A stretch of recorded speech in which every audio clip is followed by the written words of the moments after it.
the reason why I'm doing this video blog is I'm on this set, and we're actually still working stuff out. The colors, the lighting, this TV, I know there's a glare on it, some of the colors and stuff. I am taking all my teaching material and I'm going to turn it into a multi-DVD set.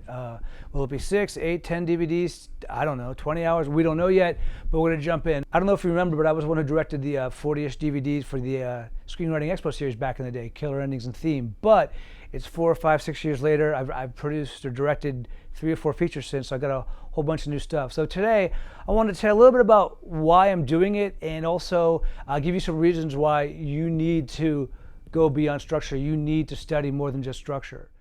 Here are the 6 reasons that you need to study more than structure. And here's the first one.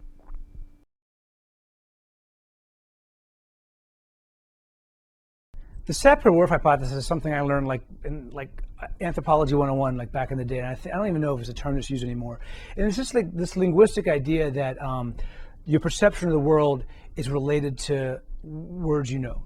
So the classic example, and I don't even know if this is true, if it's like an urban legend, but Eskimos, because they live in snow, they know 25 different, types of snow. So if it snows to them, they might see, that's number 16, that's number 4, that's number 25. But we just see there's snow. And so that basically means they see the world based on having words for that and having awareness of those things in categories. They see the world differently.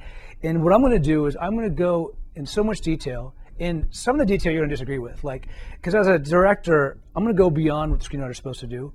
And some of it is definitely stuff that the screenwriter should learn. And then I'll go stuff where it's gray area, and I might even go way beyond what's even the screenwriter's responsibility. But you know what? If you know about it, if you're aware of it, then you have a chance to, use it as a skill. An example, alley-oop is like the setup I talk about in Killer Endings, that you use some words early on so that the end of your movie, the climax, is clear without explanation. And it's like, if you're aware of that concept, you can then find creative ways to use it. For instance, at the end of Avatar, when he's ready to shut off his video camera, he's talking on the camera, he says, today's my birthday, I'm late for my birthday. That only has meaning based on voiceover that came earlier. And if you don't know, go check out the movie. But it doesn't have to be even on the nose. I mean, at the beginning of Midnight Cowboy, there's the song, everybody's talking at me, I can hear a word they're saying, and it says, I want to go to where the weather suits my clothes. So at the end of the movie, when he's in Florida and he takes off his cowboy stuff and dresses normally, there's actually some psychological resonance in its meaning and understanding that this suits him, this is who he is. It's all set up, and it's a different kind of alley-oop. It's in a song that they chose as non-diegetic music, but it works the same way, and it's all from that same principle.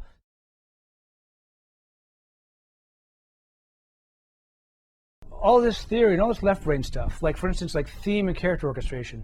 Ooh, those are pretty heavy things. Now, I'm not saying you have to know all these answers going in, and I'm not saying that my paradigm is the only way to do it, but I'll tell you what, the left brain, the theme, the character orchestration, that stuff can be really helpful, because what it is, it's like, if I tell you go write a poem, you might be lost. But if you're trying to figure out what a character's supposed to be, or how he or she interacts with somebody else, if you can write down the character orchestration, or the main dilemma of the main character, and ask yourself, how is this character a different permutation or a reflection of that?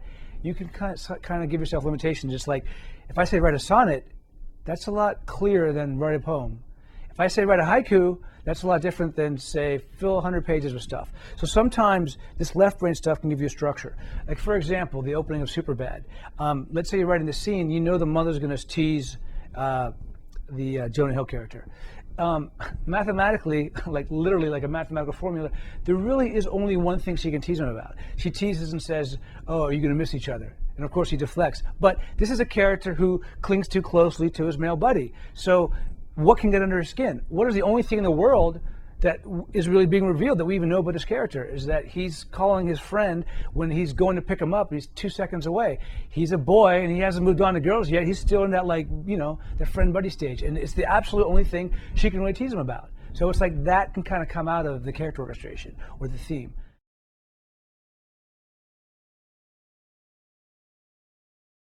This is a phenomenon I first figured out when I was an undergrad getting my theoretical math degree. Don't ask. I noticed that you don't really understand a topic until you're 2 or 3 steps beyond it. So I might get an A in calculus, but it's not until I start doing real analysis or topology, some other theoretical classes where calculus is now really easy for me. It's intuitive. It's something I can teach without thinking. It's not something I'm just like memorizing. And it's the same thing with screenwriting. I've read 5,000 scripts, and maybe 3 or 4 times in all those scripts has an ending surprised me in that it was so much better than what the first 2 or 3 pages suggested. And at first I thought it was like use the force kind of intuition, but it wasn't. It wasn't magic. It's craft, and it's that if you and screenwriting books don't necessarily teach the craft of a sentence or of a line of dialogue, but if you are going to obscure or waste words around the climax of a line of dialogue or even a sentence of action description, well, why wouldn't I think that's your skill level, and that's what's going to happen at the end of your movie, that your climax is going to be kind of, a little bit obscure or vague. So I always talk about the climax of your movie, but we're also going to talk about the climax of your sequence, the climax of your scene, line of dialogues, climax, an action description, even down to your title page, title, and the email address that you put on your title page.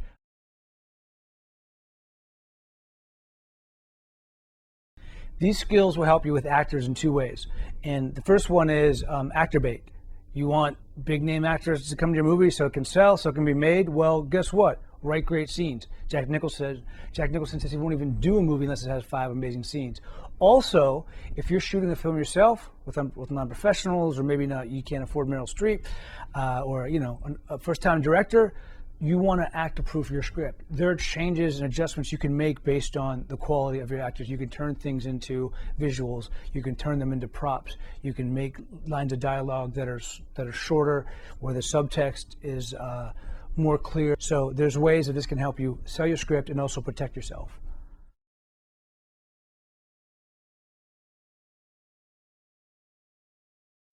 Just so you know, I'm not against structure. You should read every other book, every other paradigm out there about structure. Absolutely, you should do that.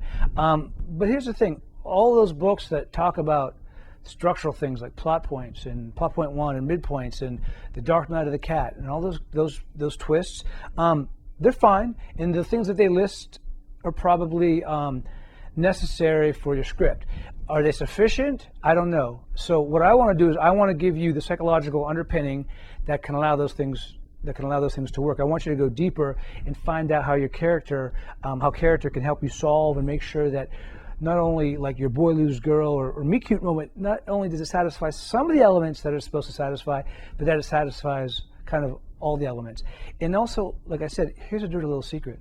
All these plot points, the biggest plot point in your movie, the climax, guess what? They're really just scenes. They play out in scenes. So the dirty little secret is scenes are structure. You can't separate them. So think about one of the biggest turning points in like entire cinema, the moment near the end of Chinatown. Mother, daughter. I won't ruin it for you, but if you've seen the movie, you know what I'm talking about, right? Wow, it hits you. Think about it. It turns the story, the crime story. Oh, she's not the villain. He's the villain. Also, it's this huge like revelation about her and them. It's huge, but you know what? It all plays out in a scene. So, like I said, scenes are how those structural things happen. So you got to know them too.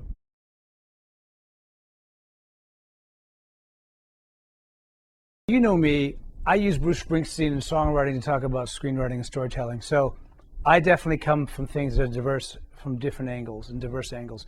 And I think this helps because the way you learn something, maybe something helps you rewrite, maybe something helps you write, maybe something helps you critique. And I don't know exactly which way works for you. In a way, in my DVD set, I want to show you how like the sequence method is pretty much Harold Clurman's, scene breakdown that he taught 50 years ago in playwriting. And, is Sid Field's midpoint, then a pinch, and then a half a pinch? Isn't that the sequence method, breaking it up into 8 or 12, pieces? For instance, sometimes a book will say you have to write 300 pages of biography, know everything about the character before you can write a scene. And, well, that might not hurt. But also, if you're in a scene with a character, you might, instead of having 30 pages of backstory, you might just need to answer one question or two. How would my character do this? How would my character open the door? How would my character sit down? And based on this location, how would my character react? Or what would my character specifically do in this location? And it might replace that 20-page biography, or that might be how you kind of like, you create your 20-page biography as you go along. So I'm always going to try to find ways to come at stuff from multiple angles so that no matter what one clicks with you, we'll find it.